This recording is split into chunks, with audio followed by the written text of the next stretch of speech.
Hey guys, tonight we are going to explore the unexpectedly quiet, solitary and rhythmic life of a 19th century chimney sweep. You probably believe this life was nothing but noise, chaos, and urban grime, a Dickensian nightmare of shouting masters and coughing fits. And while it was certainly difficult, there was another side to it, a side defined by meditative silence, high altitude views that no one else in the city ever saw, and a strange, soot-covered piece that existed above the rooftops. Before you get too comfortable, and possibly fall asleep halfway through, tap like and subscribe, but only if you genuinely enjoy this odd mix of boredom and history. It keeps the channel alive and the stories just sleepy enough to help you drift off again next time. Now, dim the lights, let the world outside grow quiet, and turn on a fan if you like that soft, steady hum in the background.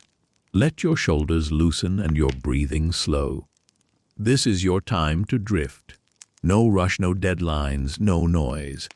Just you, a little warmth in the air, and the faint whisper of history waiting to unfold. So, settle in, and let's ease gently into tonight's journey together. The darkness is absolute.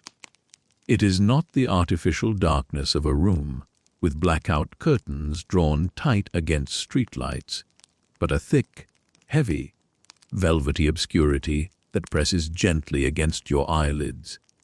You are floating in that ambiguous space between deep, restorative slumber and the very first nudge of consciousness.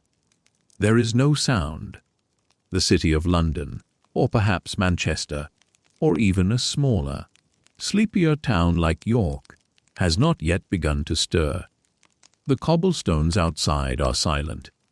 The horses are asleep in their stables, their breath misting in the cold air. The shopkeepers are dreaming. The world is entirely yours in this stillness.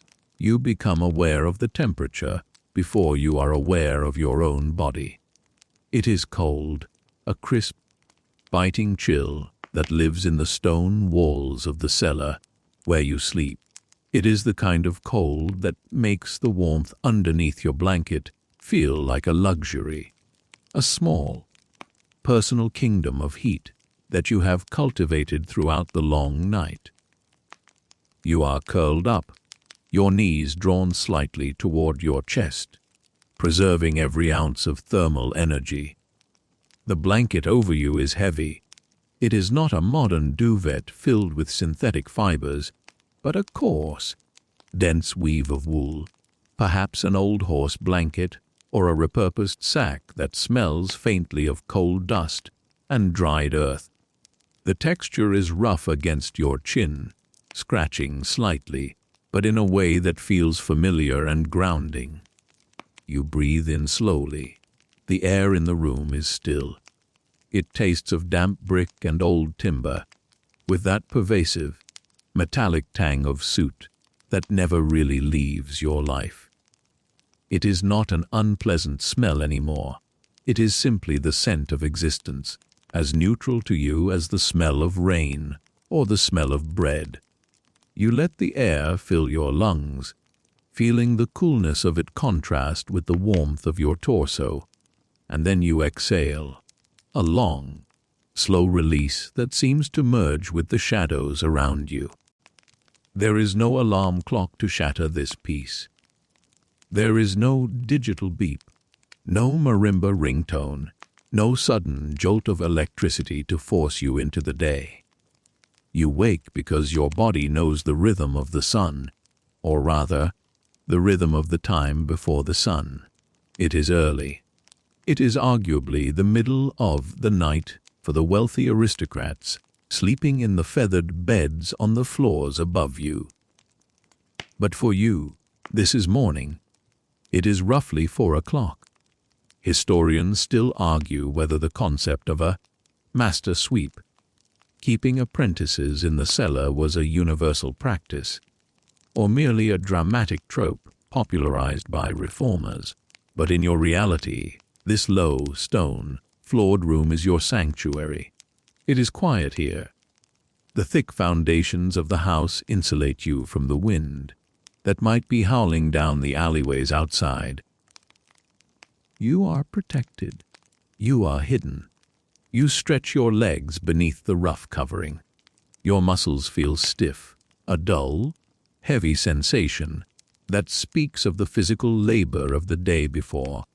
But as you extend your limbs, the blood begins to flow, bringing a tingling awakening to your toes and fingers. You do not move to get up yet. You simply lie there, respecting the transition from the dream world to the waking world. You listen.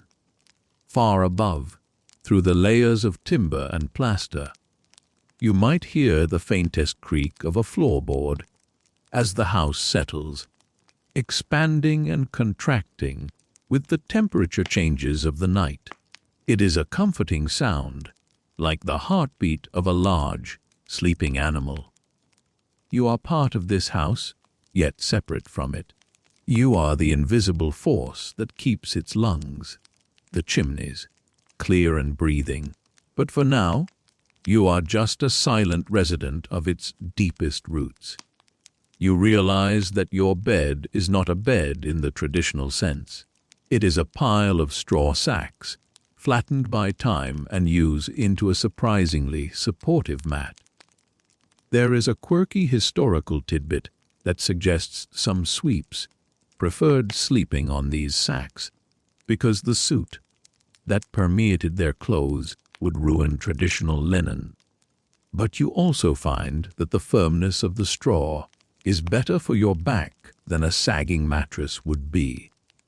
It aligns your spine, pressing out the kinks earned from hours of contorting into narrow flues. It is a humble comfort, but a comfort nonetheless. You slowly push the blanket down. The cold air greets your skin instantly, raising goosebumps on your arms. It is a bracing sensation, one that sharpens your mind. You sit up, the straw beneath you rustling with a dry, whispering sound that seems incredibly loud in the silence. You rub your eyes with the heels of your hands. Your hands are rough, the skin thickened and calloused, permanently etched with the black lines of your trade. Even in the dark, you know exactly what they look like. They are strong hands. They are tools as much as the brushes you will soon carry. You swing your legs over the side of your pallet, and your bare feet touch the stone floor. It is icy. The sensation travels up your ankles, a shock of cold that fully awakens you. You wiggle your toes, gripping the uneven surface of the flagstones. You stand up, stretching your arms high above your head, your fingertips grazing the low wooden beams of the cellar ceiling. Your spine cracks. Once, twice, a satisfying release of tension. You yawn, a wide, silent yawn that stretches your jaw and brings tears to the corners of your eyes. Now begins the ritual of dressing. In this era, there is no wardrobe to browse, no decisions to be made about style or color. Your clothes are waiting for you exactly where you left them, piled neatly on a wooden stool or hung on a peg driven into the mortar of the wall. You reach for your shirt. It is made of fustian, a thick, durable cotton fabric that feels almost like canvas. It is stiff with cold. You pull it over your head, fighting the fabric for a moment before your head pops through the collar. The material is scratchy against your skin, but it cuts the draft in the room. Next are the trousers. They are loose, perhaps a size too big, held up by a simple rope belt or worn leather suspenders. You step into them, balancing on one foot and then the other in the darkness. You do not need light to do this. Your hands know the buttons, the loops, the texture of the fabric. You fasten them at the waist, feeling the reassuring tightness of the band. These clothes are your armor. They protect you from the scrapes of the brickwork, the heat of the embers, and the abrasive soot. They are heavy, but that weight makes you feel grounded. You sit back down to attend to your feet. Some histories suggest that sweeps often went barefoot to better grip the interior of the chimneys, climbing like monkeys with prehensile toes. But for the walk through the city, you have boots. They are old, the leather cracked, and molded to the shape of your feet over thousands of miles of walking. You slide your feet into them. The leather is cold and stiff, resisting you for a moment before yielding. You lace them up. The laces are rough twine, fraying at the ends. You pull them tight, securing your ankles. The knot is simple, efficient. You stamp your feet lightly on the stone floor to settle them. The sound is a dull thud, absorbed instantly by the thick walls. You stand again and run a hand through your hair. It is short, cropped close to the skull to prevent it from catching fire or gathering too much dust, though it is always dusted with a fine gray powder regardless of how often you wash. You might wear a cap, a soft, woolen thing that you pull down low over your ears. It provides a sense of containment, keeping your body heat from escaping through the top of your head. You move towards the corner of the room where a small basin sits. There is water in it, left from the night before. A thin film of ice might have formed on the surface if the night was particularly harsh. You break it with your knuckle, the tiny shattering sound ringing like a bell. You splash the water onto your face. It is shockingly cold, freezing, numbing. It wakes up every nerve ending in your cheeks and forehead. You scrub your face vigorously with your wet hands, wiping away the sleep, wiping away the dreams. You dry your face on a rough towel that hangs nearby. The towel is coarse, exfoliating your skin, leaving it tingling and alive. You are awake. You are dressed. You are ready. But there is no rush. That is the secret of the early riser. Because you are up before the world, you have time. You do not have to run. You do not have to hurry. You can move with deliberate, thoughtful slowness. You look around the cellar one last time. It is a grim space to modern eyes, perhaps. Low ceilings, lack of windows, the smell of coal. But to you, in this quiet moment, it is simply a vessel of peace. It is the womb from which you emerge each day. You locate your kit. We will examine the tools in detail later, but for now, you simply ensure they are there. The bundle of rods, the brushes, the sack, they are your companions. You lift the bundle. It is heavy, but your arm muscles are conditioned to it. The weight feels right. It balances you. You move towards the door that leads up to the kitchen level or out into the area yard. The latch is iron, cold and smooth. You lift it slowly, trying to prevent the metal clack that might disturb the household. You are a ghost in this house, a shadow that moves with purpose. You open the door and step into the transitional space, a hallway or a scullery. The air here is slightly different. It smells of stale cooking fat and lye soap. You pause, you listen again. Silence. Total, heavy, beautiful silence. It is a rare commodity in the 19th century, an era of steam engines and iron wheels and shouting hawkers. But right now, at 400 a.m., the Industrial Revolution is on pause. The machinery is idle. The steam has dissipated. It is just the earth, the stone, and you. You verify that you have your breakfast, if you can call it that. A crust of bread, perhaps, stored in your pocket. a piece of cheese wrapped in cloth. It isn't much, and nutritional historians often debate the caloric deficit that workers of your type operated under, questioning how the human body sustained such labor on such meager fuel. But your body has adapted. You are lean, wary, efficient. You do not crave a feast. You crave the start of the rhythm. You walk to the back door of the house. This is your portal. On the other side of this heavy wooden barrier lies the city. You take a moment, hand on the bolt. You are about to cross a threshold. Inside, it is still, enclosed, private. Outside, it is vast, open, exposed. You slide the bolt back.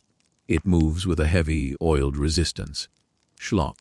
A sound that feels loud to you, but travels no further than the scullery walls. You open the door. The night air rushes in to greet you. It is different from the cellar air. It is moving. It carries the scent of the river, the scent of a million coal fires dampening down, the scent of the sea far away. You step out into the yard. The sky above is a deep, impenetrable indigo, sprinkled with the fading glitter of stars that are fighting a losing battle against the coming dawn. You close the door behind you, sealing the house back into its slumber. You are alone in the yard. The cobblestones are slick with dew. You take your first step onto them, your boots finding purchase on the wet stone. You adjust the strap of your bag on your shoulder. You look up at the silhouette of the chimneys against the sky, the very chimneys you might be scaling later.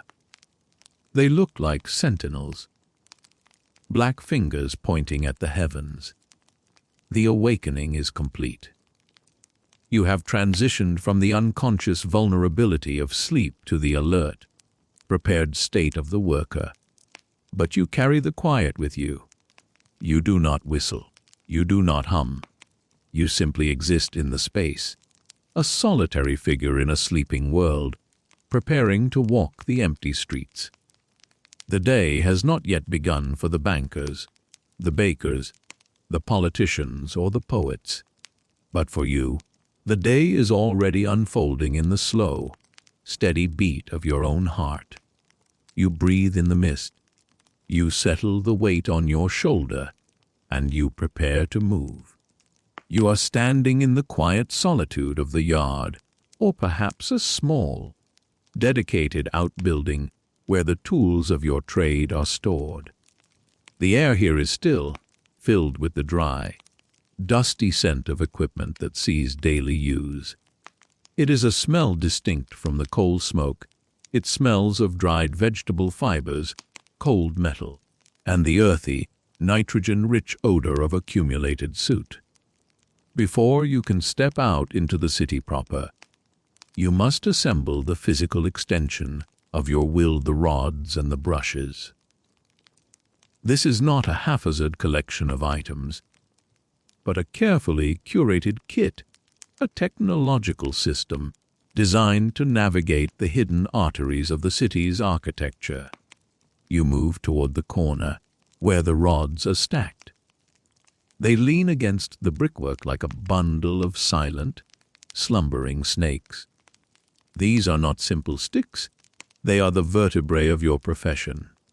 In this era, the transition from the controversial use of climbing boys to the use of mechanical scanning machines is well underway, though historians still debate fiercely about the exact timeline of this transition in various districts.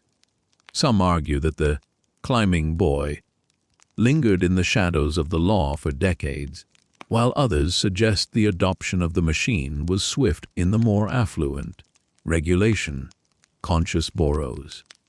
For you, tonight, the machine is your reality.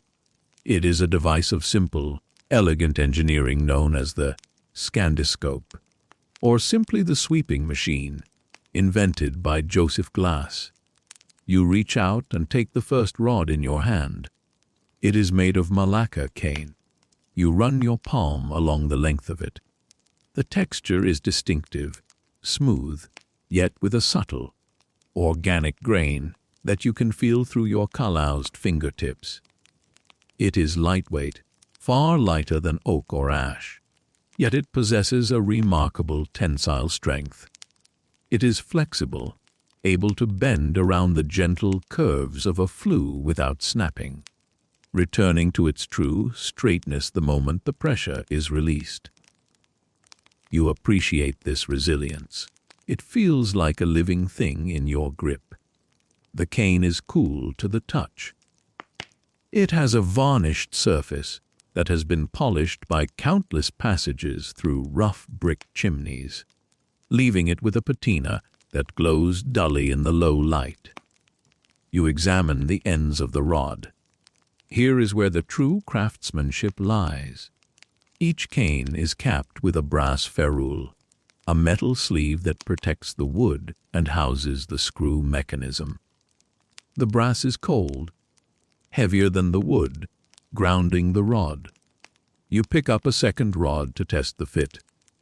This is a ritual you perform every morning, a tactile check to ensure the day will proceed without mechanical failure. You align the male thread of one rod with the female thread of the other.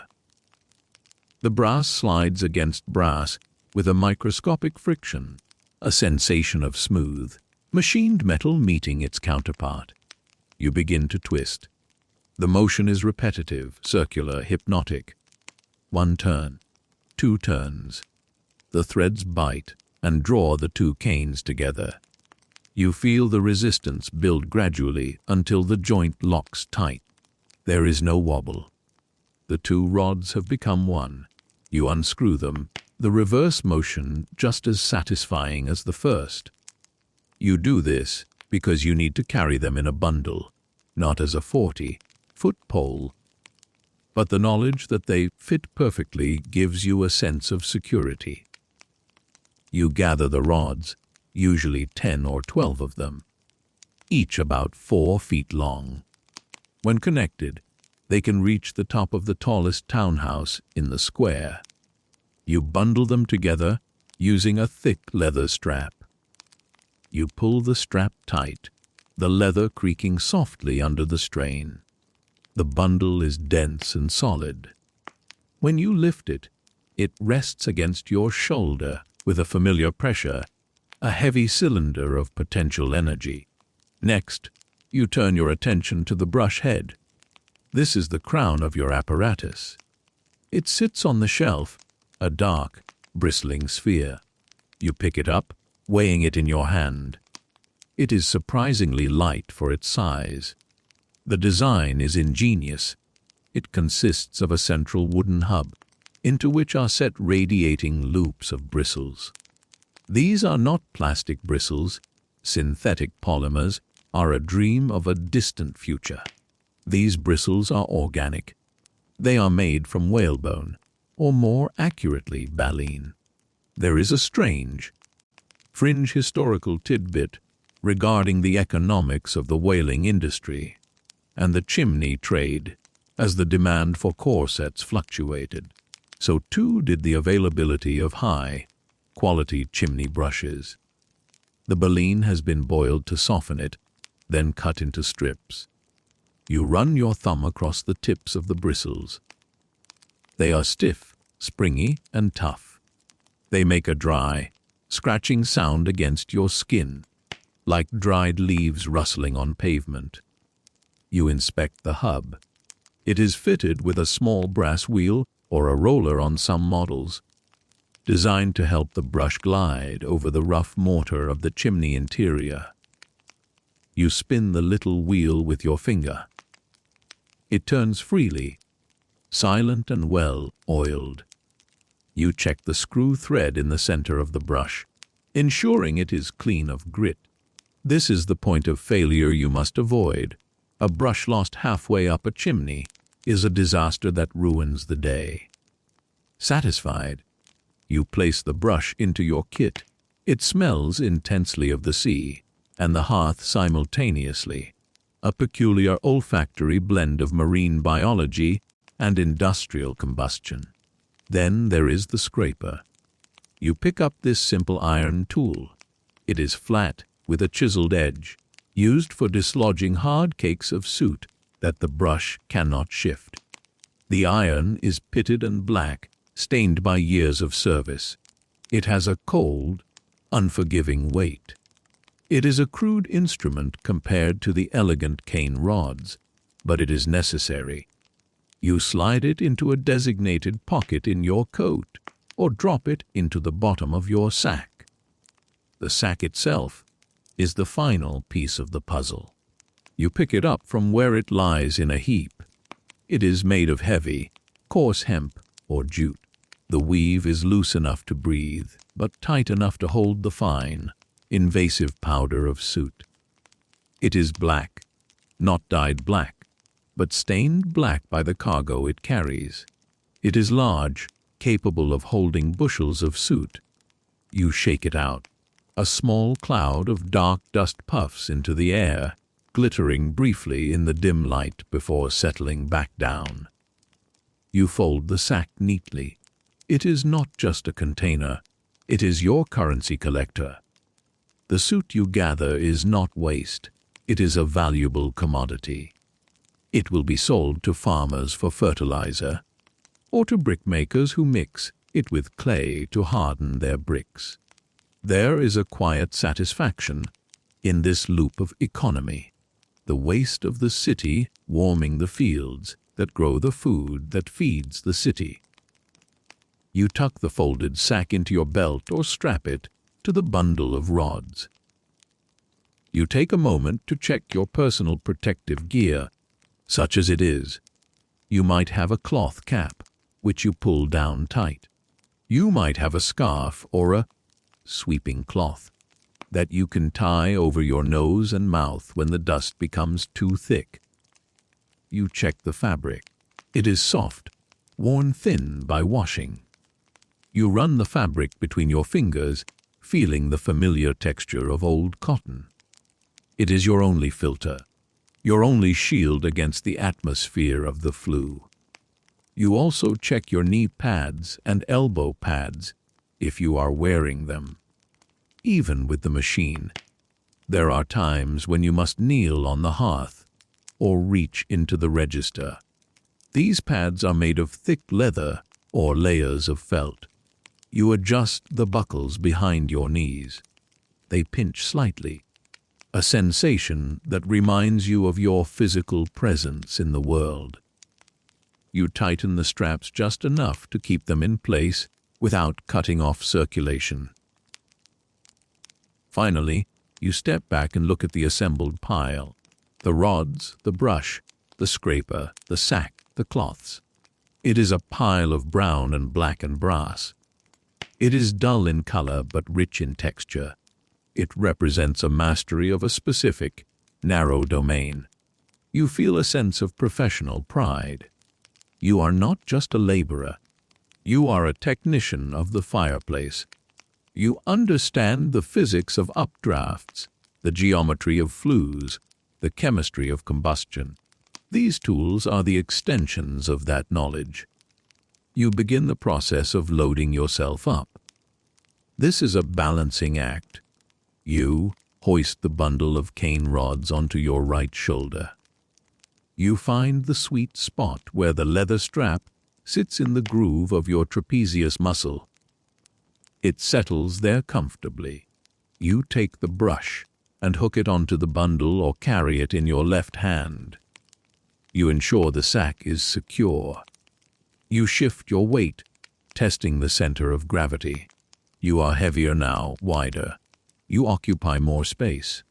You stand for a moment, letting your body adjust to the new mass. You breathe in slowly. The smell of the cane varnish is stronger now that it is close to your face. It is a sharp, chemical smell that cuts through the musty air. You feel the cold brass of the ferrules pressing against your neck. Everything is secure. Nothing rattles. Nothing is loose. You are a self-contained unit, ready to be deployed. The preparation is finished. The ritual of the tools is complete. There is a calmness in this readiness. You do not need to search for anything. You do not need to wonder if you have forgotten something. The checklist is internalized, etched into your routine deeper than memory. You turn towards the gate or the archway that leads to the street. The city awaits. The chimneys are cold and waiting. You take a step, the weight of the rods bobbing slightly with your gait. It is a rhythmic motion. Step, bob, step, bob. You are a walking pendulum, keeping time with the slow, steady tick of the pre-dawn universe. You are ready to walk. You step out from the shelter of the yard and into the street, and immediately the world changes. The confined, static silence of the house is replaced by the vast, open, damp silence of the city. You are now a moving part in the great, sleeping machine of the metropolis.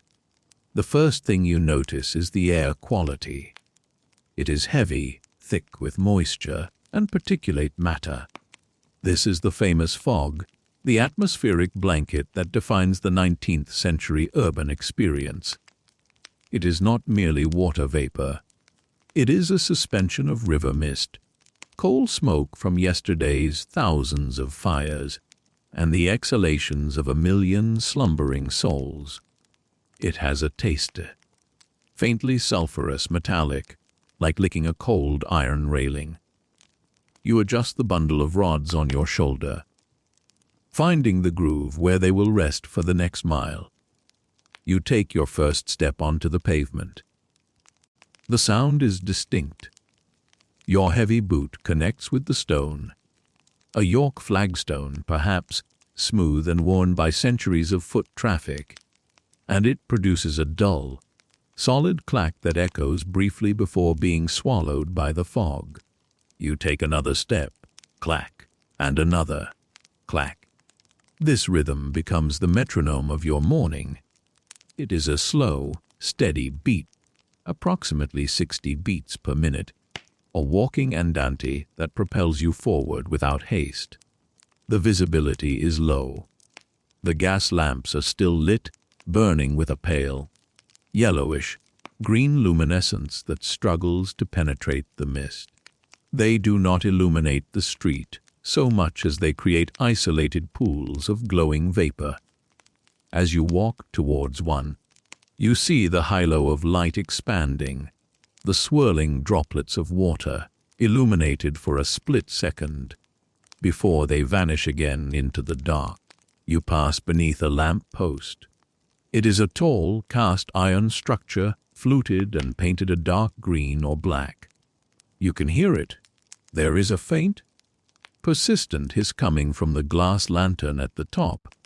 The sound of pressurized gas escaping the jet and burning. It is a comforting sound, a technological whisper that says civilization is present even in this empty hour. There is a mainstream historical fact that sits quietly here. By the mid-19th century, tens of thousands of these gas lamps had been installed across major cities, revolutionizing the concept of nightlife and extending the working day, effectively altering the human circadian rhythm forever. But for you, they are simply waypoints, lighthouses in the gray sea of the morning. You continue walking. The street is lined with terraced houses. They are dark, silent cliffs of brick and stucco. The windows are black rectangles, occasionally draped with heavy velvet curtains that completely shut out the world. You look at them as you pass. You know the anatomy of these houses better than the people who own them. You know where the kitchen flue rises, how it bends around the master bedroom, where it joins the main stack. You see the architecture not as a facade, but as a circulatory system of heat and smoke. To you, the city is transparent. The pavement beneath your feet changes texture. You step off the smooth flagstones of the sidewalk and cross the street. Here, the surface is cobblestone, granite sets, rounded and uneven. Your boots slip slightly on the wet curvature of the stones. You have to adjust your gait, shortening your stride, keeping your center of gravity low. The sensation is uneven, massaging the soles of your feet through the thick leather of your boots. The sound changes too. It is deeper, crunchier, as your boots interact with the grit and mud accumulated between the stones. You reach the center of the road and pause for a second. You look down the long axis of the street. It disappears into nothingness after 20 yards, swallowed by the gray wall of fog. It feels as though the world is being created just ahead of you as you walk, and dissolving back into the void behind you.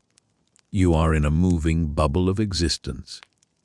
Historians still argue whether the introduction of gas lighting actually reduced the crime rate in these labyrinthine streets, as much as the Victorian reformers claimed, or if it simply displaced the illicit activities into the unlit alleyways and courtyards. Standing here in the dim, flickering light, you can understand the debate. The light creates deep, sharp shadows that seem to move on their own.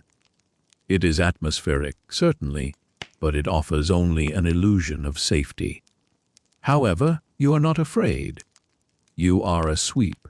You are covered in soot, carrying a bundle of sticks. You are part of the city's rough texture. You are not a target. You are part of the scenery. You walk on. You turn a corner, the leather strap of your kit creaking softly. The wind shifts slightly, blowing up from the river. It brings a colder, damper air that clings to your eyelashes. You wipe your face with the back of your hand, a rough, instinctive motion. As you navigate the maze of streets, you begin to encounter the other ghosts of the early morning. You see a figure approaching out of the mist. At first, it is just a silhouette, a darkened shape against the gray. As you draw closer, the details resolve. It is a police constable, walking his beat. He wears a tall hat and a heavy cape that glistens with moisture. He walks with a heavy, measured tread, his hands clasped behind his back. You do not speak. There is no need for greetings at this hour. You simply nod, a microscopic dipping of the chin, and he nods back. It is a silent acknowledgement of shared solitude. You are both guardians of the morning, in your own ways. You pass him, and his footsteps fade away behind you, leaving you alone once more. Further down the road, near a busy junction that is currently deserted, you spot a small, stationary island of warmth. It is a coffee stall, or perhaps a salop. Stall, though salop, a hot drink made from sassafras or orchid roots, is becoming a quirky, dying fringe element of the street economy by this time. The stall is a simple wooden cart with a canvas awning. A charcoal brazier glows red underneath a large metal urn.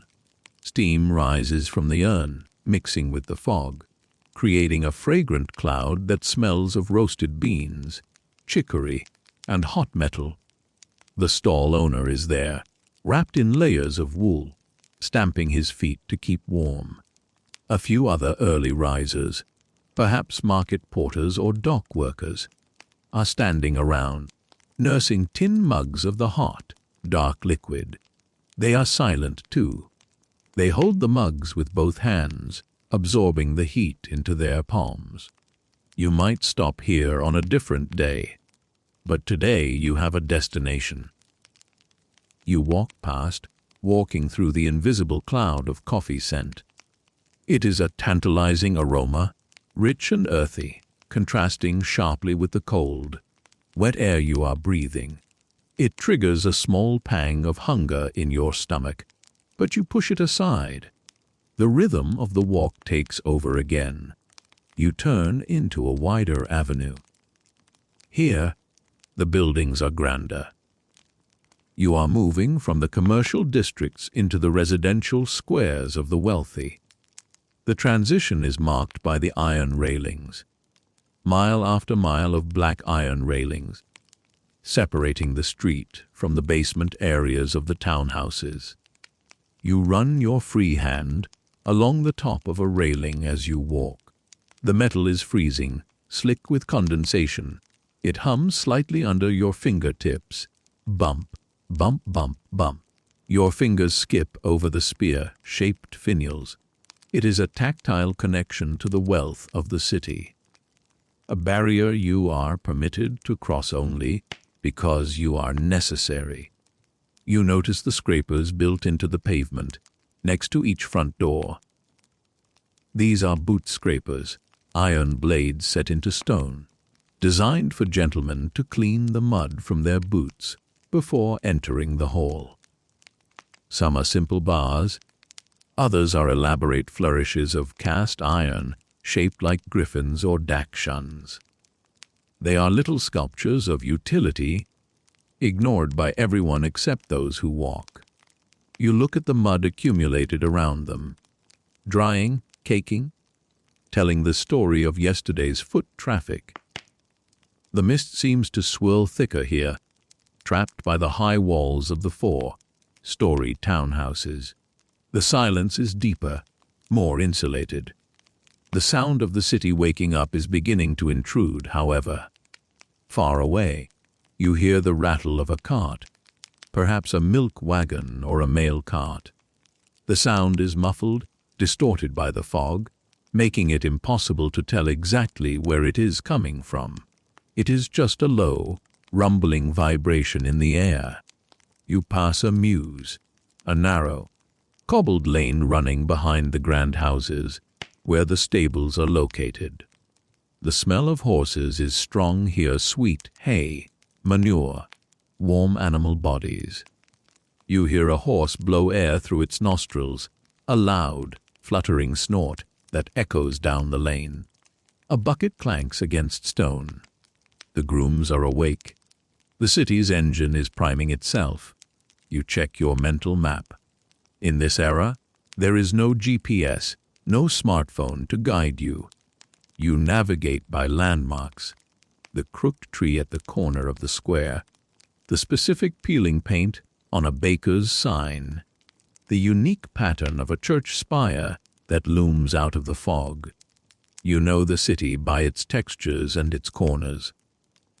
You know which streets are steep, requiring more effort, and which are flat.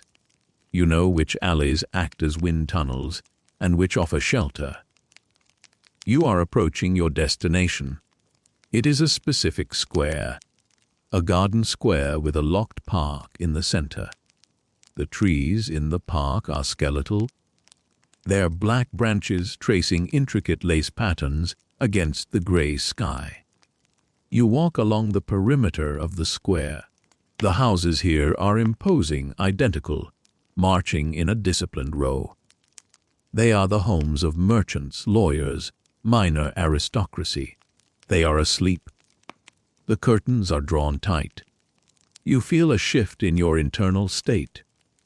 The walk has warmed you up. The stiffness of the cellar is gone. Your blood is circulating. Your legs feel loose and capable. The weight of the rods on your shoulder no longer feels like a burden. It feels like part of your anatomy. You are in the zone, that meditative state where the mind empties of complex thought and focuses entirely on the immediate sensory experience. The placement of the foot, the intake of breath, the balance of the load. You stop at a corner to let a heavy dray wagon pass. The horses are massive shires, their hooves striking sparks against the stones. The driver sits high up, wrapped in a blanket, his face hidden. He does not look at you. The wagon is piled high with barrels. The wooden wheels grind against the cobblestones with a deafening, crunching sound that momentarily shatters the peace. You watch it pass, watching the heavy iron rims of the wheels pulverize a piece of gravel. The wagon fades into the fog, and the silence rushes back in to fill the void, deeper than before. You cross the street towards the row of houses. You are looking for a specific number. You count the doors. Number 12, number 14, number 16. The numbers are painted on the fanlights above the doors or etched into the glass. You stop in front of number 18. This is the house. It looks exactly like the others, imposing, indifferent, asleep. But to you, it is the worksite. You do not go to the front door. That door is for people with top hats and visiting cards. You look down through the railings into the area, the sunken courtyard in front of the basement kitchen. Steps lead down from the pavement. They are steep, narrow, and potentially slippery with moss. You pause at the top of the steps.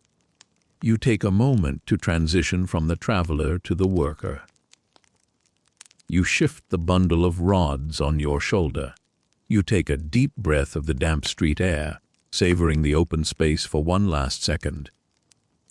Down there, it will be enclosed. Down there, the work begins. You look up at the sky one more time. The indigo is fading to a lighter, bruised purple. The dawn is coming, but it hasn't arrived yet. You have beaten the sun. You have traversed the city while it slept. You have walked the secret paths of the early morning, a solitary witness to the mist and the stone. There is a quiet victory in this. You are the vanguard of the day. You begin the descent. You place your hand on the cold iron handrail. You take the first step down into the area. The street level disappears above your head. The sounds of the open city, the distant carts, the wind, the hiss of gas lamps are cut off. You are entering the private gravity of the house. The walk is over. The climb is about to begin. You reach the bottom of the narrow stone steps that lead into the area. The sunken courtyard that separates the street from the service quarters of the house. The damp walls of the area rise up on either side of you, brickwork green with moss, and slick with the perpetual moisture of the city. You are in a canyon of domestic architecture, a hidden layer of the metropolis that exists below the eye level of the strolling public. You stand before the back door. It is a humble entrance compared to the lacquered, brass, knockered grandeur of the front door above. But this is the artery through which the house is fed and maintained. You do not need to knock. By prior arrangement, the heavy timber door has been left unbolted, or perhaps a scullery maid, eyes bleary with sleep, has silently slid the latch back moments before retreating to the safety of her work. You push the door open. It swings inward on heavy iron hinges that have been well oiled to prevent squeaking, a testament to the household's obsession with silence and order. You step across the threshold. Instantly, the atmosphere changes. You leave behind the wet, moving air of the street and enter a space of absolute, suspended stillness. The air here is dry, warmer than the outside world by several degrees, and carries a complex, layered scent profile. It smells of rendering fat, of dried herbs hanging from the beams, of beeswax polish, and of the faint, acrid ghost of yesterday's coal fires. It is a smell of comfort and labor intertwined. You close the door behind you, pressing it firmly into the frame until the latch clicks. A soft, metallic sound that signals the sealing of the sanctuary. You are inside. You are standing in the great kitchen. In the dim light that filters through the high, barred windows, the kitchen reveals itself as a cavernous space. The ceiling is high, perhaps 12 feet, crossed by massive blackened beams that seem to press down, with the weight of the entire house above them. The floor is flagged with enormous slabs of York stone, worn smooth and concave in the center by generations of footsteps, the frantic pacing of cooks, the scurrying of maids, and the heavy tread of men like you. You walk across these stones now. Your boots make a muted, rhythmic thudding sound, distinct from the sharp clack of the pavement outside. Here, the sound is absorbed by the volume of the room. You pause in the center of the room to let your eyes adjust to the gloom. The room is filled with the silent witnesses of culinary industry. To your left stands the dresser, a towering piece of furniture that covers an entire wall. It is filled with rows of copper pans, jelly molds, and saucepans. Even in the low light, the copper gleams with a dull, reddish gold warmth. They hang in graduated sizes, from tiny butter-melting pans to enormous soup cauldrons capable of feeding a banquet. They are motionless, perfect circles of metal staring back at you. There is something hypnotic about their arrangement, a precise geometry that speaks of a rigid hierarchy, much like the staff who use them. In the center of the room is the table. It is a vast island of scrubbed pine, pale and scarred by a million knife cuts. It is quiet now, wiped clean of flour and grease, waiting for the day's assault. You run a gloved hand along the edge of it as you pass. The wood is cool and soft to the touch, the grain raised slightly by years of scrubbing with hot water and sand. It feels like touching history itself, the tactile memory of 1,000 dinners, prepared and consumed. You move towards the focal point of the room, the fireplace. In a house of this age and status, the kitchen fireplace is not merely a hole in the wall, it is a monumental structure, an altar to fire. It is wide enough to stand inside, framed by a massive stone arch that spans 6 or 7 feet. But the days of the open roasting spit are gone or fading. Occupying this space now is a beast of the industrial age, the closed kitchen range. This cast iron leviathan, perhaps a Bodley or a Flavel, is a complex machine of ovens, hot plates, and flues. It is black and imposing. It radiates a lingering heat. You can feel it on your face from 3 feet away. The thermal memory of the coal that burned here until late last night. The iron retains the energy, releasing it slowly back into the room like a dying breath.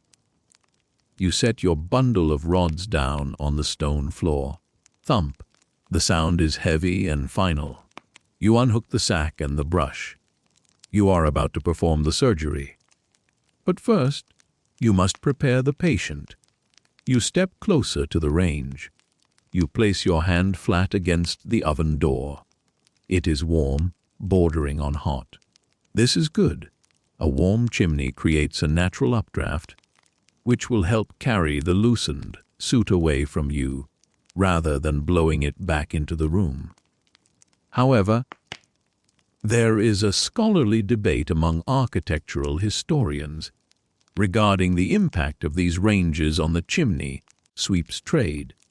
Some argue that the closed range, with its intricate system of dampers and narrower flues, made the sweep's job significantly harder and more dangerous than the old open hearths, requiring more flexible tools and greater skill to navigate the sharp bends.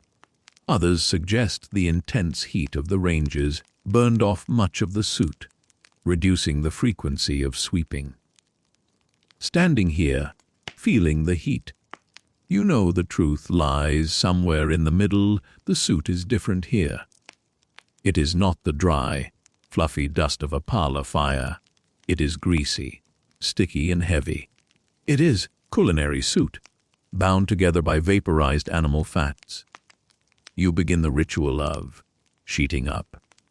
This is the most critical part of the preparation, the step that distinguishes a professional from an amateur.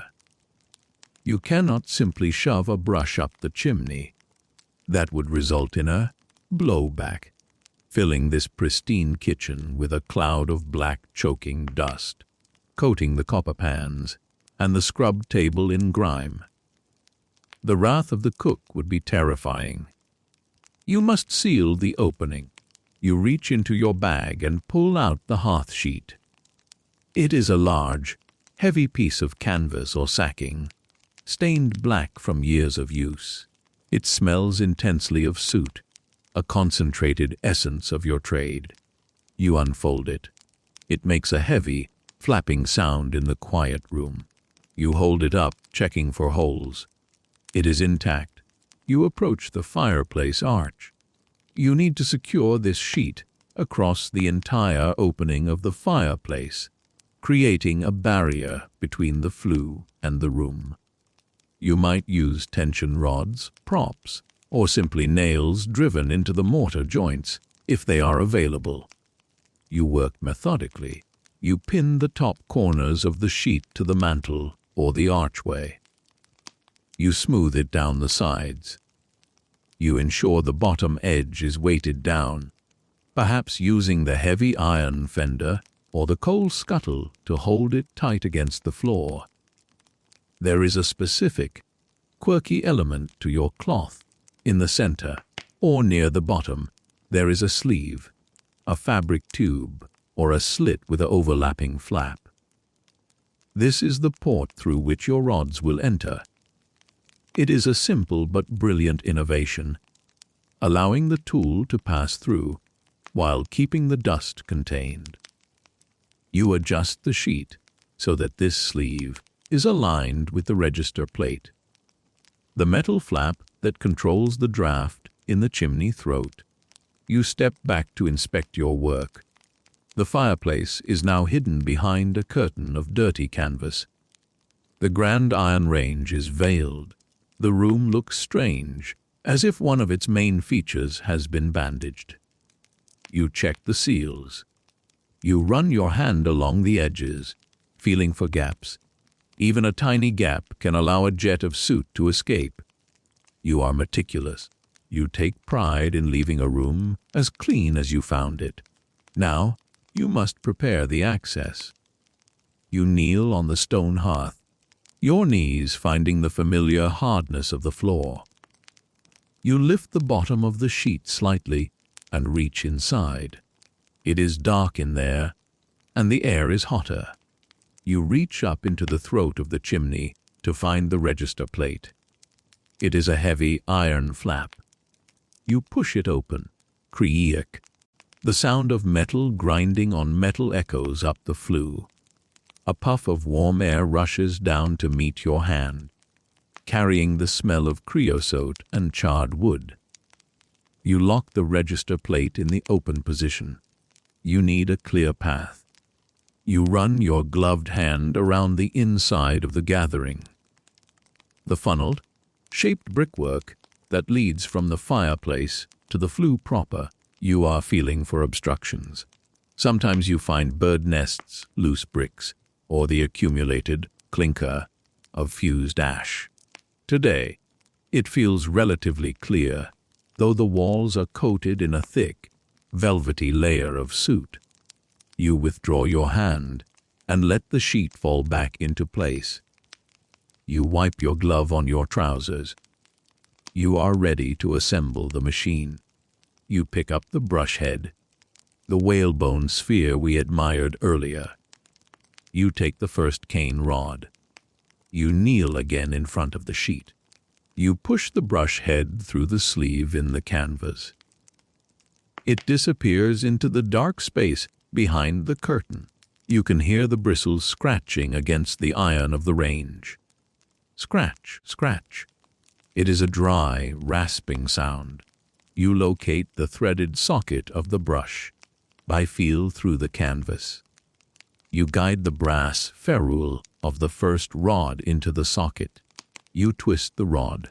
1 turn, 2 turns. The brass threads bite and lock.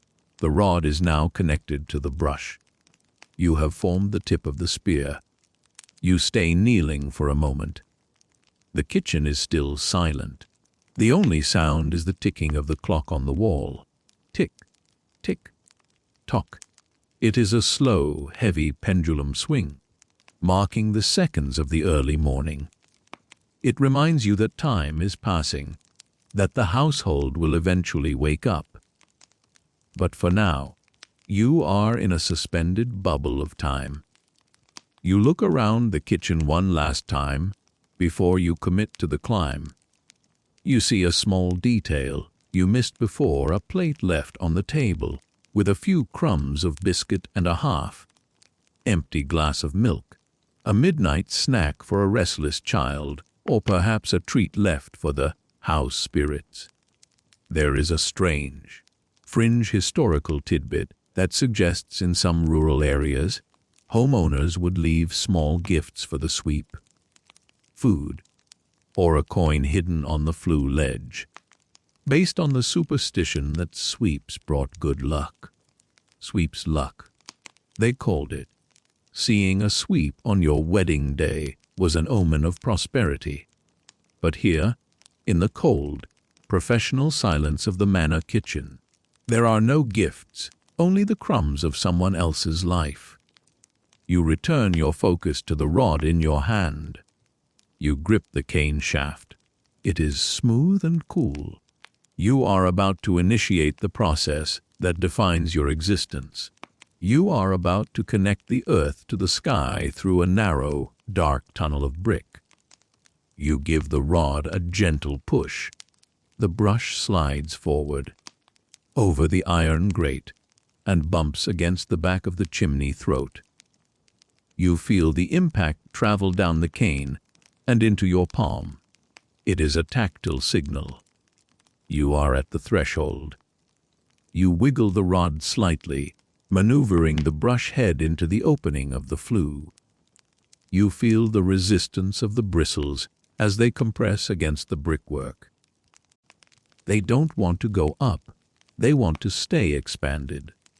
You have to force them. You push harder. The bristles buckle and flip, angling downwards, biting into the soot. The brush pops into the flue. The first foot of the journey has begun. You are no longer just a man in a kitchen. You are part of the machine, an extension of the house's respiratory system. The silence of the room seems to deepen as you begin to work. The copper pans watch you. The pine table waits. The heat of the range warms your shins. You are alone with the soot, the stone, and the rhythmic motion of the push. You take a breath, smelling the canvas and the coal, and you prepare to find the rhythm of the upward climb. You are now engaged in the core activity of your profession, a task that is as much an act of faith as it is manual labor. You are standing on the hearth, your knees protected by the thick felt pads, your body angled slightly to gain leverage. The first rod has disappeared entirely behind the heavy canvas sheet. You are no longer looking at the tool. You are feeling it. The visual world of the kitchen. The copper pans, the scrubbed table, the ticking clock, has receded into the background. Your entire consciousness is focused on the sensation traveling down that length of malacca cane into the palms of your hands. You reach into the bag or the pile beside you and select the second rod. You perform the connection ritual again, a motion so practiced it happens, without you needing to look at it. You guide the male thread of the new rod into the female socket of the one embedded in the wall. You twist. The brass ferrules meet with a smooth, silent friction. You feel the threads mesh spiral against spiral, until they lock tight. The rod is now 8 feet long. You grip the new section. It is cool and smooth. You prepare to push. This is where the rhythm begins. It is a slow, physical mantra. You push up with your right hand, guiding with your left. The rod slides through the sleeve of the cloth. You feel the resistance immediately. The brush head, 4 feet above you in the dark throat of the chimney, is biting into the soot. It is scrubbing the walls. You can feel the vibration of every bristle through the wood of the cane. It is a gritty, scratching sensation that translates into a low-frequency hum in your bones. Push, twist, pull back slightly, push again. You are not simply shoving the stick upwards. You are rotating it clockwise, always clockwise, to ensure the threaded joints do not unscrew while driving it forward. This corkscrew motion allows the brush to score the corners of the rectangular flue, ensuring a thorough clean. It is a dance. Your shoulders roll, your back engages, your core tightens. It is a full body movement, but it is contained, quiet, efficient. As the second rod disappears, you reach for the third. Connect, twist, lock, push. You are building a ladder of cane into the darkness. You are exploring a part of the house that the owner has never seen and will never see. The flue is a standard size, usually 14 inches by 9 inches, a dimension established by building regulations after the Great Fire of London to prevent fire spread, a mainstream historical fact that dictated the architecture of the entire city. But to you, these dimensions are not abstract numbers. They are a physical constraint. You can feel the narrowness. You can feel the brush compressing as it squeezes through tight spots. You encounter the first, a bow. Chimneys are rarely straight vertical shafts. They must weave around windows, avoid floor joists, and merge with other flues as they rise through the building. The rod stops. You feel a solid, spongy resistance. The brush has hit a slant in the brickwork. You do not force it. If you force it, the cane might snap, or the brush might become wedged, creating a blockage that would require breaking into the wall to fix. A catastrophic error. Instead, you finesse it. You pull the rod back a few inches. You rotate it slowly, feeling for the angle. You are like a safecracker listening to the tumblers of a lock. You visualize the bend in your mind. Is it a sharp 45-degree turn to the left? A gentle curve to the right? You find the sweet spot. The rod yields. It slides forward, bending gracefully around the corner. You feel the tension in the cane. A spring, like energy that wants to snap back to straightness, but you hold it, guiding it deeper into the deviation. This is the skill. This is the art. As you work the rod through the bend, you are interacting with the chimney's lining. This is where a fascinating, fringe historical tidbit comes into play. Many of these older flues were not lined with smooth clay pipes, but were pargetted, coated by hand with a mixture of lime mortar and cow-dung. The cow-dung was a critical ingredient, providing hair and organic fibers that bound the mortar together and gave it a smooth, somewhat flexible finish that could withstand the heat without cracking. You are, in effect, scrubbing a century-old layer of petrified farm waste. You can sometimes tell the difference in texture. The pargetting feels softer, less abrasive than bare brick. You connect the fourth rod. You are now 16 feet up. You are likely passing the first floor, the drawing room or the library. There is a quiet, scholarly debate that circles around this specific moment of the process. Historians and engineers argue about the efficacy of the machine versus the climbing boy. The reformers argued that the machine was not only more humane, but superior technically. However, old-school master sweeps maintain that the machine, with its rigid circular motion, often failed to clean the hard corners of the rectangular flues, or worse, that the stiff whalebone bristles stripped the delicate pargetting away, damaging the chimney and increasing the risk of fire. As you push the rod, you can feel that debate in your hands. Are you cleaning, or are you eroding? The soot falls. You hear it cascading down behind the curtain, a soft, rushing sound like dry rain. So you are certainly removing something. But are you taking the lining with it? You work gently, respecting the fragility of the hidden tunnel. You fall into a trance. The repetition is hypnotic. Grab a rod, screw it on, push, twist. Grab a rod, screw it on, push, twist. The world shrinks to the sensation of the cane and the rhythm of your breathing. Your breath is steady. You breathe through your nose, filtering the air. The smell of soot is stronger now, leaking slightly through the canvas despite your best efforts. It is a dry, acrid taste on the back of your throat. It tastes of ancient carbon, of forests that burned decades ago. You are now passing the second floor, the master bedrooms. You are 24 feet up. The rod is heavy now. The weight of the cane and the friction of the brush against the walls create a significant downward drag. You have to push harder. Your triceps burn with a dull, pleasant fatigue. You are lifting a long, flexible lever against the force of gravity and friction. Suddenly, the resistance changes. The rod slips forward easily for a foot, then stops abruptly. You have hit a pocket, or perhaps a wide gathering where two flues join.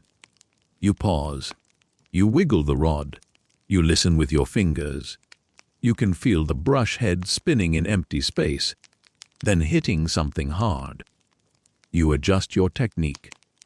You use shorter, sharper thrusts to pop the brush past the widening and back into the narrow channel. You are guiding a blind probe through a vertical maze. You imagine the layout of the house. You must be behind the wall of the guest bedroom now. If someone was sleeping there, and if the wall was thin, they might hear a strange, rhythmic scratching behind the plaster. Sh, sh, sh. A ghost in the wall, a mouse of gigantic proportions. But you are quiet. You try to keep the cane from banging against the sides. You are a silent service. You connect the sixth rod. You are 30 feet up. The leverage is tricky now. The column of cane is so long that it acts like a giant spring. When you twist the rod at the bottom, the brush at the top might not turn until a second later, lagging behind as the torque travels up the length of the wood. You have to anticipate this lag. You have to lead the motion. It feels rubbery, disconnected, yet you are still in control. You close your eyes. You don't need them. In fact, they are a distraction. In the darkness of your mind, you are climbing with the brush. You are shrinking yourself down, riding the brass ferrule like a passenger. You see the black walls, the glistening tar, the narrow aperture of light far above. You feel the claustrophobia of the flue, but it doesn't frighten you. It embraces you. It is a hug of brick and mortar. This mental projection is a defense mechanism, perhaps. It separates you from the physical strain of standing on the stone hearth. You are not the man with the aching shoulders. You are the brush. You are the cleaner. You are the flow. You connect the seventh rod. You are nearing the top. You can feel a change in the air pressure. The draft is stronger. The chimney acts as a vacuum, sucking air from the kitchen up towards the sky. The higher you go, the stronger the pull. You can feel the rod vibrating slightly, buffeted by the airflow. It is singing a low, wooden song. There is a moment of doubt. Did you count the rods correctly? Is this a 4-story house or a 5-story house? If you push too hard at the top, you might shoot the brush right out of the chimney pot. If the pot is loose, which they often are, held on by crumbling mortar, you could knock it off. A heavy clay pot falling 40 feet onto the pavement is a disaster you cannot afford. It could kill someone. It would certainly get you fired. So you slow down. You become gentle. You are feeling for the end of the journey. You are waiting for the change in resistance that signals the brush has emerged into the open air. You connect the 8th rod. This should be it. You push slowly, inch by inch. The friction is intense. The weight is maximum. You are holding 40 feet of cane and whalebone up by pure muscle tension. And then release. The resistance vanishes. The rod surges upward. The heavy, grinding sensation of the bristles against brick is replaced by a sudden, smooth lightness. The brush has popped out. It is free. You hold the rod still. You can feel the wind buffering the brush head. You can feel the difference in the vibration. It is no longer a dull thudding. It is a lively, chaotic shimmy. The bristles are dancing in the breeze above London. You have breached the surface. You have connected the kitchen to the sky. You stand there for a moment, holding the connection. You take a deep breath. You are anchored to the earth, but your hand is touching the wind. It is a strange sensation of duality. You are in the warm, dark kitchen, but you are also 40 feet in the air, overlooking the waking city. You imagine the view from the brush's perspective, the sea of slate roofs, the smoking pots, the pale light of dawn creeping over the horizon. You can't see it, but you know it is there. You give the rod one final, triumphant twist, a signal to the sky. I am here. The passage is clear. But the job is only half done. The climb is finished, but now comes the descent, and the cleaning is often in the bringing down. But for this moment, you just hold it. You rest your forehead against the cool canvas of the sheet. You listen to the silence of the kitchen, which now seems even deeper, contrasted with the wild energy you can feel vibrating down the rod from the roof. You have performed the feat. You have navigated the hidden artery of the house without seeing a single inch of it. It is a triumph of touch, a masterpiece of blind navigation. You let your muscles relax for a second, feeling the burn in your shoulders, the tremble in your triceps. It is a good pain. It is the pain of work done well. You prepare to reverse the process. The meditation continues, but now the river flows the other way. You stand motionless in the kitchen, your hands gripping the bottom of the cane rod, but your consciousness is no longer in the room. It has traveled up the 40 feet of spiraling wood, past the bends and the elbows, past the gathering of the soot, to reside in the bristles of the brush head that is now spinning freely in the open air. You are holding a physical link to the sky, through the subtle vibrations trembling down the shaft. A faint, rhythmic shuddering caused by the wind catching the whalebone. You can feel the world above the roof line. It is a world entirely separate from the street below, a secret kingdom of slate, lead, and terracotta that exists in a permanent, smoky exile. You close your eyes, and because you have seen this view 1,000 times before from the days when you might have climbed out yourself, the image reconstructs itself in your mind with high fidelity clarity. You are up there. The first sensation is the light. Down in the area and the kitchen, it is still the gloom of early morning, a twilight of shadows. But up here, 40 feet above the pavement, the sun has already staked its claim.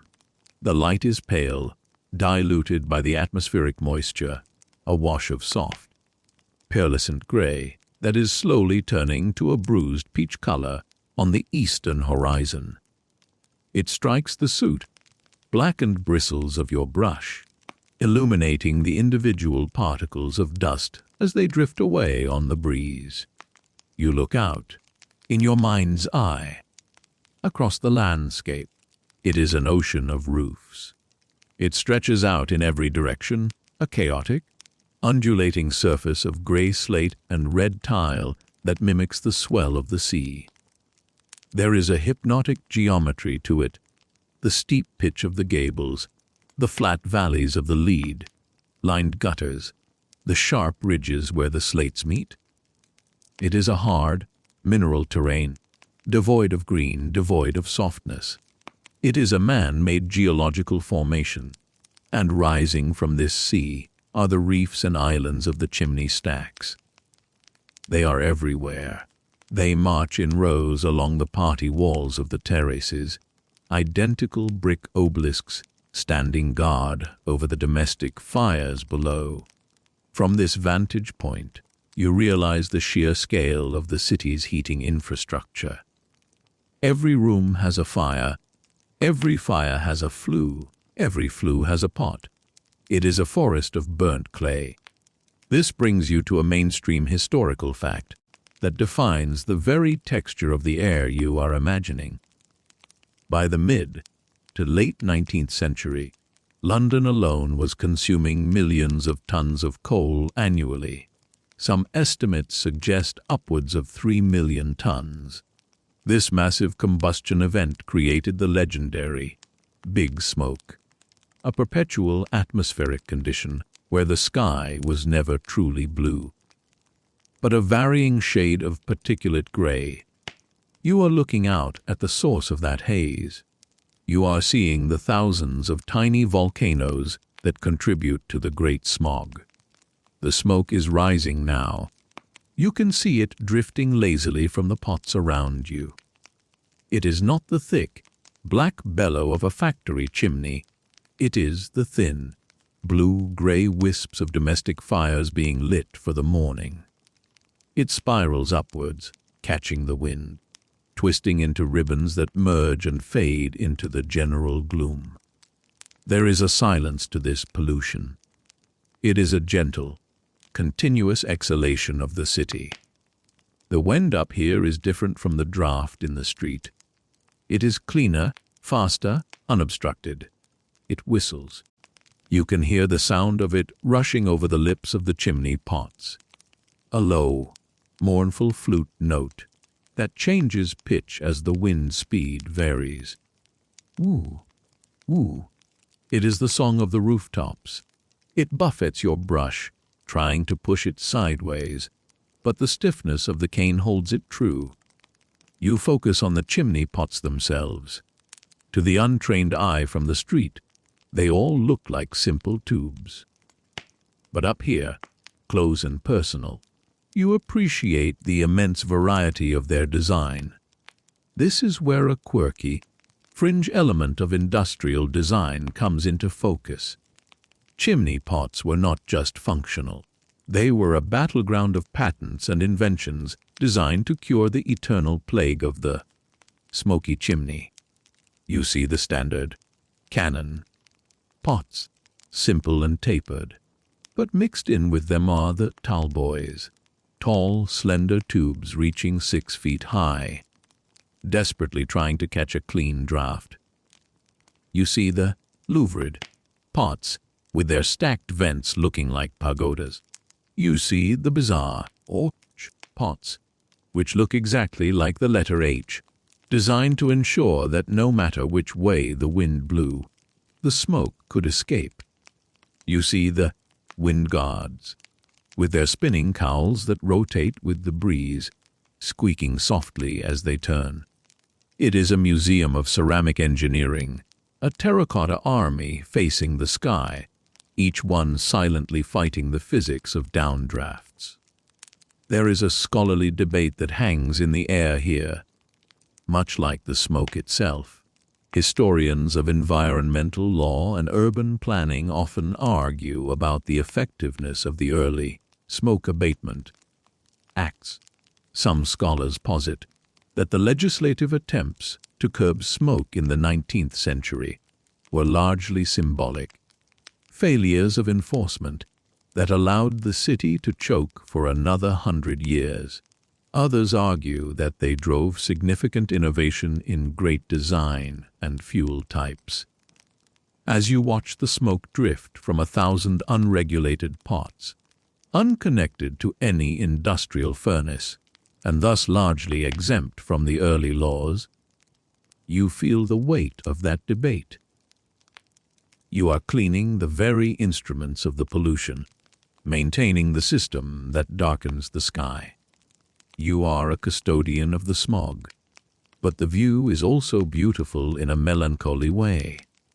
You can see the landmarks floating in the mist, the dome of St. Paul's looking like a giant gray bubble resting on the fog, the spires of the city churches, sharp black needles piercing the haze, the masts of the ships on the river, a tangled web of rigging that looks like a winter forest. It is a monochrome painting, etched in soot and light. You feel a sense of profound solitude, even though you are standing in a kitchen with a cook potentially bustling nearby. Your mind is up here, the king of the silence. There are no horses here, no shouting hawkers, no clattering wheels. The only inhabitants of this world are the pigeons, huddled in the warmth of the chimney stacks, cooing softly with heads tucked under wings, and perhaps the feral cats that navigate the gutters with liquid grace, the true owners of the roofscape. You imagine looking down into the pot you have just cleaned.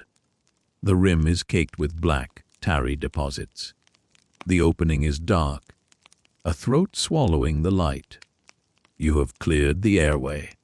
You have performed a surgery on the house. The smoke will draw better now. The fire will burn brighter. The room below will be warmer.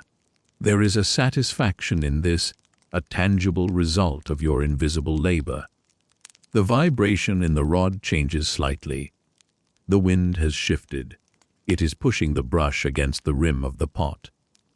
Tock, tock, tock. The bamboo cane transmits the signal instantly to your hand. It is a tactile telegraph. I am here, the brush says. I am dancing. You rotate the rod slowly in your hands. Up on the roof, the brush spins. It acts as a visual signal to anyone else who might be looking up. A maid in an attic window across the square, or perhaps another sweep working a roof 3 houses down. If you were to look, you might see another brush popping up in the distance, a black flower blooming from a terracotta vase. You would pause, watching it spin, a silent acknowledgement of a colleague in the trade. You are brothers of the suit, connected by the shared experience of the climb, even if you never speak. The temperature up there is colder. The wind has a bite to it. You can feel the chill trying to travel down the rod, but the wood is an insulator. It protects you. You imagine the feeling of the cold air on your face, the way it would sting your eyes, making them water, cleaning out the dust of the flu. It is a bracing, cleansing atmosphere, far fresher than the stagnant air of the kitchen. You verify the integrity of the stack through the tool. If the pot were loose, the brush would wobble the masonry. You feel for that instability. A loose pot is a danger. If you feel it rock, you will have to report it to the housekeeper. Pot on the west stack is loose, ma'am. Needs pointing. It is part of your duty. But today, the pot feels solid. The mortar holds. The house is secure. You take a moment to simply exist in this extended state. You are elongated. Your feet are on the stone flags of the basement, but your reach extends to the clouds. You span the entire vertical cross section of the social hierarchy, from the service roots in the ground to the aristocratic air above. You touch it all, but you belong to none of it. You are the transient element. The sun is rising higher now. The peach color is fading into a pale, watery blue. The day is officially beginning. The spell of the dawn is breaking. The smoke is thickening as more fires are lit. The view is becoming obscured. It is time to return. You cannot leave the brush up there. It has done its work. It has kissed the sky. Now it must come back to the dark. The descent is a different beast than the ascent. Gravity, which fought you on the way up, is now your ally, but a treacherous one. It wants to pull the rod down too fast. It wants to crash the brush into the gathered soot at the bottom. You must control it. You must be the brake. You take a deep breath in the kitchen, inhaling the scent of coffee that is now beginning to drift from the stove. Ah, distinct change from the earlier stillness. You grip the cane firmly. You prepare to retract your consciousness from the roof. You pull your mind back down the 40 feet of wood, shrinking back into your own body, back into the warmth, back into the role of the man in the soot-stained clothes. You look at the canvas sheet covering the fireplace. It is still, but you know that behind it, 40 feet up, the brush is waiting for your command. You give the rod a small tug, just an inch. You feel the brush head catch on the rim of the pot, then slip inside. The wind noise stops. The vibration ceases. The brush has re-entered the flue. The connection to the sky is broken. You are back in the tunnel. The silence of the roof is replaced by the friction of the descent. You are ready to bring the harvest down. You are standing in the kitchen, firmly planted on the flagstones, but your attention is focused upwards, guided by the tension in the cane rod. The descent is a delicate operation, distinct from the climb. On the way up, you are fighting gravity. Now you are negotiating with it. The heavy brush head, 40 feet above, wants to fall. The gathered soot, loosened by your scrubbing, wants to cascade. Your job is to manage this controlled collapse, bringing the tool and the harvest down without overwhelming the narrow throat of the fireplace. You pull the rod down slowly. The motion is smooth, a long vertical draw that engages your lats and biceps. You feel the friction of the brush reversing its direction. The bristles, which were angled downwards to bite into the soot on the ascent, must now flip. You give the rod a sharp tug. You feel the pop through the wood as the whalebone flips over. Now the brush is sliding down, sweeping the last remnants of dust before it. You pull until the brass ferrule of the joint appears below the sleeve of the hearth sheet. It glints dully in the kitchen light. This is your cue to pause. You hold the weight of the remaining column with one hand, a significant feat of grip strength, and use the other to grip the lower rod.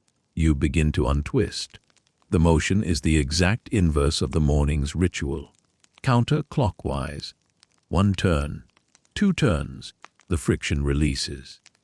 The threads disengage. You separate the bottom rod from the column. It comes away with a faint metallic sigh. You lean it against the wall. It is warm from your hands and coated in a fine, greasy film of dust. You wipe it down with a rag, a quick, practiced gesture to keep your kit in order. You reach up and grasp the next section of cane. You pull. The rhythm re-establishes itself, but it is a rhythm of subtraction. The column shrinks. 36 feet, 32 feet, 28 feet. As you work, you can hear the soot arriving. It does not crash, it whispers. It sounds like soft rain falling on a tent, a continuous, dry hissing sound behind the heavy canvas curtain. It is accumulating in the grate, piling up against the fender. This is the black gold of your trade. There is a mainstream historical fact here that often goes unappreciated. Soot was a critical commodity in the 19th century economy. It was rich in ammonium chloride and other nitrogenous compounds, making it a potent fertilizer. Farmers would pay good money for it to spread on their fields, particularly for cereal crops. In a way, the warmth of the city hearths was directly responsible for the bread on the city tables. You are not just cleaning a chimney, you are harvesting a crop. You continue the disassembly. 20 feet, 16 feet. The rods are lighter now. The strain on your arms lessens. You can work faster, but you don't. You maintain the pace. Haste creates mess. Haste creates clouds. You want the soot to settle, not to fly. You reach the elbow, the bend in the flue that required such finesse on the way up. Coming down, it is easier. The brush slides around the curve, guided by gravity. You feel the rod shimmy slightly as it navigates the turn, then straighten out as it enters the vertical shaft of the kitchen chimney. 8 feet, 4 feet. The last rod is in your hand. You pull it down. The brush head emerges from the flue and bumps against the back of the register plate. You can hear the scratching of the bristles clearly now, right in front of you behind the canvas. You carefully guide the brush back through the sleeve in the sheet. It pops out, blacker than when it went in, the whalebone bristles coated in a thick, velvet fur of carbon.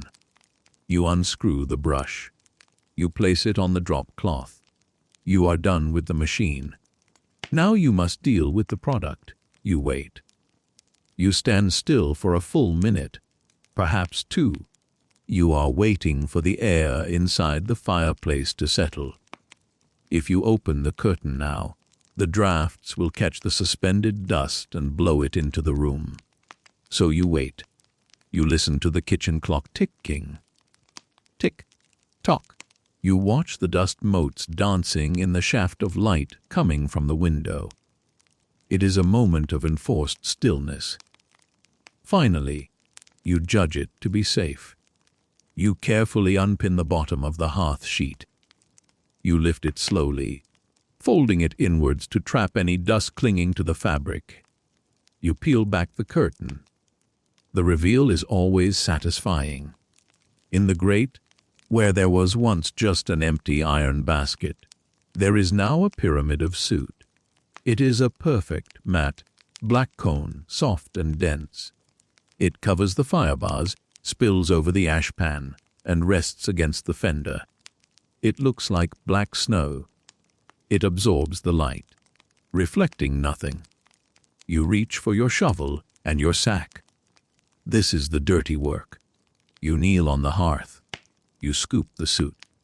The shovel slides silently into the pile. The soot is light, almost weightless, yet it clings together. You transfer it to the sack. You move with deliberate, fluid motions. You do not throw the soot, you pour it. You minimize the disturbance of the air.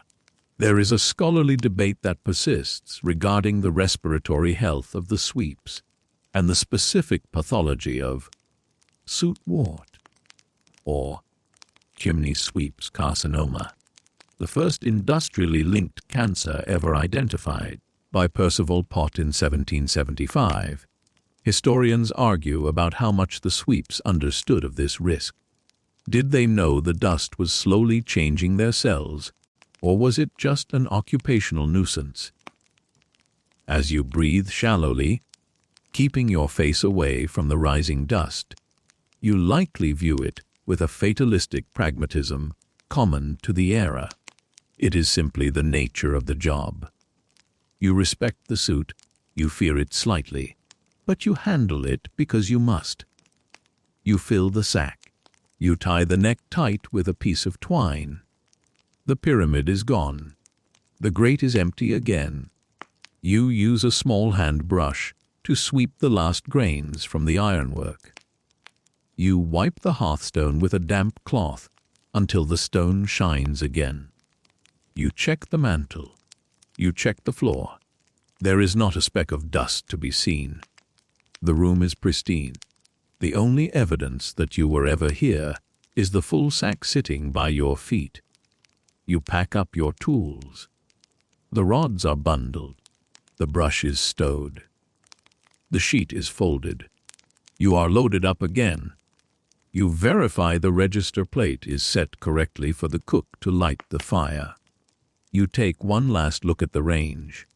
It looks eager now, ready to draw, ready to burn. You step out of the back door, back into the area. The air has changed completely. It is no longer the still, cold air of 400 a.m. It is the bright, bustling air of mid-morning, or perhaps early afternoon, depending on how many chimneys you have done. The sun is high. The shadows are short. You climb the steps to the street. The city is awake. The silence is gone, replaced by a wall of sound. Wheels clattering, horses blowing, people talking, wares being cried. You step onto the pavement. The magic of the solitary morning is broken. You are no longer the king of the empty city. You are a worker ant in the swarm. People pass you. They give you a wide berth. You are a figure of grime in a world attempting to be clean. They do not look you in the eye. You are invisible in your visibility, but you do not mind. You have your rhythm. You walk the streets, the sack of soot heavy on your shoulder, the rods tapping a beat against your leg. You are heading back to the yard, back to the depot where the soot will be sold and the tools stored. The walk back is a blur of noise and motion, a contrast to the high-definition clarity of the morning. You are tired now. Your shoulders ache. Your knees feel the impact of the cobblestones. You are on autopilot, guided by the homing instinct of the weary. Finally, you reach the yard. You drop the sack in the designated pile. You rack the rods. You hang the brush. The weight is gone from your body. You feel light, floaty, almost unmoored without the burden of the tools. Now begins the final ritual, the wash. In the 19th century, personal hygiene for the working class is a challenge, but for a sweep, it is a necessity. You cannot sleep in the soot. It would eat your skin. You retire to the cellar or the washroom. There is a wooden tub, or perhaps just a large galvanized bucket. You fill it with water, if you are lucky. There is a kettle on the hob and you can add some heat. If not, it is cold water, bracing and hard. You strip off the fustian shirt, the trousers, the boots. Your skin is a map of your labor. It is gray, streaked with black where the sweat has run. You step into the water or lean over the basin. You pick up the soap. It is a block of harsh yellow lye soap, smelling of caustic soda and fat. It does not lather well, but it cuts the grease. You begin to scrub. You use a stiff bristle brush or a rough cloth. You scour your arms, your chest, your legs. The water turns black instantly. It is a soup of carbon. You have to change the water perhaps twice. You scrub your neck, behind your ears, the corners of your eyes where the dust gathers. It is a meditative process, a shedding of the day's identity. You are scrubbing away the chimney, scrubbing away the house, scrubbing away the city. You watch the black water swirl down the drain or into the slop bucket.